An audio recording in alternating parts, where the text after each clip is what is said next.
In this video, we're going to go over some more rational equations. On these, we're going to have to work with quadratic equations. So they're a little bit more difficult, but it's the same process. So let's just begin again.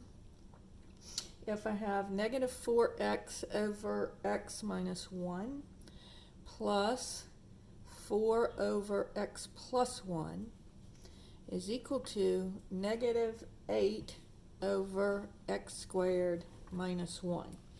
Now notice here that we do have a quadratic expression here, so we're going to have to factor that as our first step.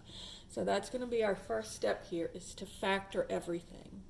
So I have negative 4x over x minus 1 plus 4 over x plus 1 is equal to negative 8, and then this is a difference of two squares, so I factor that into x plus 1 times x minus 1. So the square root of x squared is x, square root of 1 is 1, 1 gets a plus, 1 gets a minus. Now, if you notice, this denominator is contained in this one, and this denominator is also contained in this one. So my LCD here is just going to be x plus 1 times x minus 1. And if you're looking for your restricted values here, remember the denominators cannot equal 0, and so x plus 1 cannot equal 0, and x minus 1 cannot equal 0, because that would make one of the denominators, or more than one of the denominators, 0. So here x, if I subtract 1, cannot equal to negative 1. And if I add 1 here, x cannot equal 1. And so if our answer comes out to be 1 or negative 1, I'm going to discard it. All right, so now the next step is to make all of the denominators the same.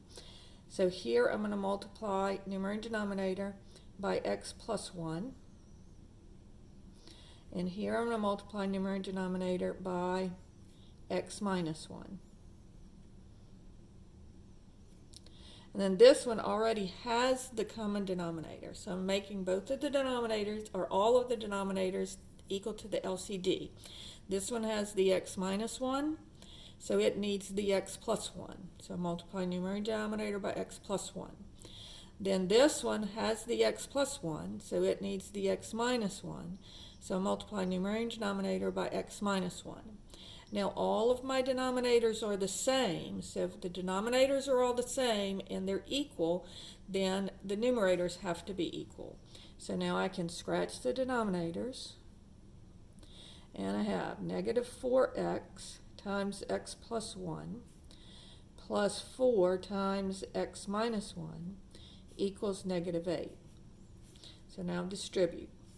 So this gives me negative 4x squared minus 4x, and then this is distributing the 4, I get plus 4x, and then minus 4. So now combining my like terms, negative 4x and plus 4x cancel, so I just have negative 4x squared minus 4 equals negative 8. Right? So now I want to, because I have an x squared, I need to set it equal to 0 and factor it. And so I'm going to go ahead and add 8 to both sides. And I'll have negative 4x squared plus 4 equals 0. And then notice I can divide everything by negative 4 just to make it easier. And so if I divide everything by negative 4, both sides of the equation by negative 4, and always look for that. Never try to factor it with this negative. Whenever you have an equation, even if I couldn't have divided it by 4, I would have divided everything by negative 1, because that way I would make my x squared positive. Or you could bring it all to the other side of the equation. But you always, when you're factoring, always try to make your x squared positive. So now the negative 4 and the negative 4 cancel, and I get x squared. And then the 4 and the 4 cancel, but positive divided by negative is negative. And so now this is going to factor into x. It's a difference of two squares. And so if x plus 1 equals 0, I get x equals negative 1. And if x minus 1 equals 0, add the 1, I get x is equal to 1. But look at that. It's the same as my restricted values. So I can't have either one of these answers. So the answer to this one is going to be the empty set. So after all that work, we get no answers. But no answer is a good answer. Okay, problem number 2 says 3x plus 2 over x minus 2 plus 1 over x is equal to negative 2 over x squared minus 2x. So again, I'm going to factor everything. And so this one has the x squared, so I'm going to factor that. I'll just copy down everything else. And when you're working these problems, you can, when you're copying this off of the computer or off of the page out of the book, you can just go ahead and factor this, and you don't even have to write down the original problem.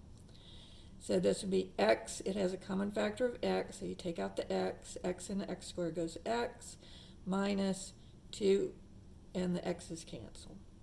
And so my LCD is going to be x times x minus 2. And my restricted values, x could not equal 0, and x minus 2 cannot equal 0. So x cannot equal 2. All right, so now let's look. This one has the x minus 2. It needs the x. So I'm going to multiply numerator and denominator here by x. Then this one has the x. It needs the x minus 2. And then this one has everything. So now all of my denominators are the same, so I can scratch them. And now I'll go ahead and distribute. So x times 3x gives me 3x squared, and x times 2 gives me plus 2x. And then 1 times x is x, and 1 times negative 2 is negative 2. All right? And so now combining my like terms, I get 3x squared plus 3x minus 2 equals negative 2. And then I have an x squared, so I need to set it equal to 0 to see if I can factor it. So plus 2 plus 2. So I get 3x squared plus 3x equals 0. So here I'll factor it. Now I could divide everything by 3 again, divide both sides of the equation by 3.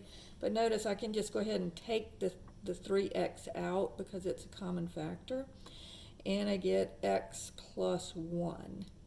So 3x and the 3x squared, so 3 cancels, and then this x goes into x squared x times. And then how many times does 3x go into 3x? 1 time, right? So don't forget to have that plus 1 there. So if I have 3x equals 0, divide both sides by 3, and I get x is equal to 0. And notice that's one of my restricted values, so that's no good.